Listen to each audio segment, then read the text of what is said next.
Dito po kami ngayon sa Turkey pa rin. Ano, hanap kami ng area para kung saan kami kakain ng lunch. Ang galing mag-service. May babae nag-service din. Wow! Ay! Kasi ang lakas ng hangin. Yung pinsan ko magaling mag-service. Oh my God. Sige na tayo dito mo lang eh. Kasi ako nagbablog pa. Hanap ako ng maian talaga. Right. Ito na ata yung ano, last episode ng vlog ko sa Turkey kasi parang bibigay na po yung cellphone ko sa ano, yung storage kaya yung bus kasi nasakyan namin. Oh. Bantay kayo.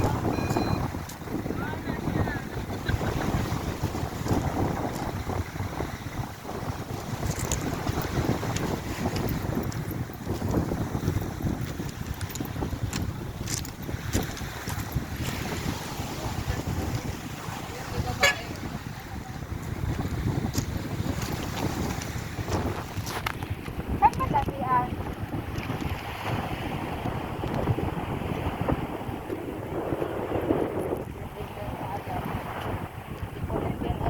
Galing mo? Akala ko babae na lang.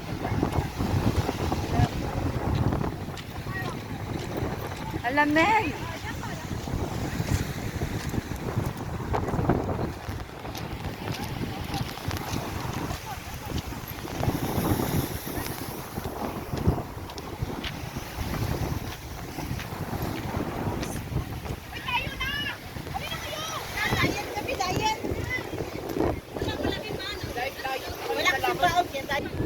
Wala daw siya. Kahit saan lang daw maghanap ng bakante kung meron. Hanap tayo yung matago man lang yung mukha. Bahala na yung kuwitan makita. Mag-sure. Oh, magtalikod lang oh. Bahala ka dyan. Oh. Hello. Ay. Kumusta? Ito, sa kabilang basa? O dito ka? Dito. Dito kami sa malaki. Hindi ka maihi. Hindi ka maihi. Ano tayo nakita? Sa flat Ay, natin. oo. Ikaw pala to. Hindi, doon kami sa gilid. Naghanap ako ng CR. Ihi ako. Wala ay wala doon ako nag-ano. Hindi kita sinama. Yun guys, nandun yung mga bus namin nagsikain na parang nagpicnic lang.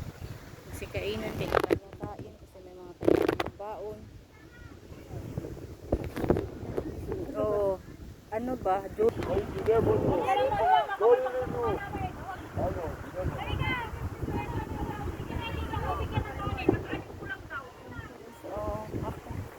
Busy sila sa pagkakain. Ako din busy sa pagba-vlog. Kasi di naman ako pwedeng makakain doon sa mga ano nila kasi mga dala nila. Hindi ako pwede kakain kasi manok. Tapos tawag nito baboy. Basta karne. Nag-iiwas ako. Kasi ako lang din yung magsakripisyo tulad kagabi kumain ako ng labag sa tiyan ko. Sobrang suka ko kagabi guys. Nanghihina ako. Alas 12 na ako nakatulog. Ay 1 o'clock na talaga. Kasi pero yung kinain ko nung birthday na nandun sa bahay na celebration.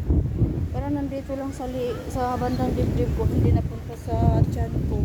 Kaya napakasensitive ng tiyan ko. Yun ang iniiwasan ko talaga na bahala na hindi ako makakain ng kung ano. Basta hindi lang ako masaktan.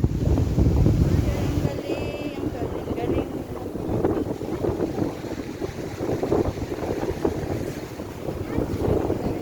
Sa Turkey side.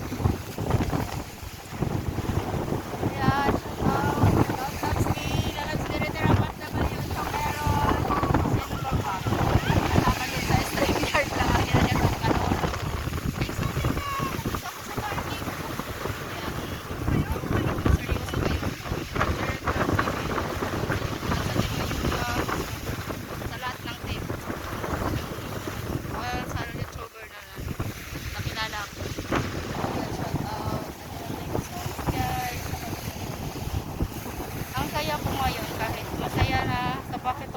Nandun na sabay, Malo.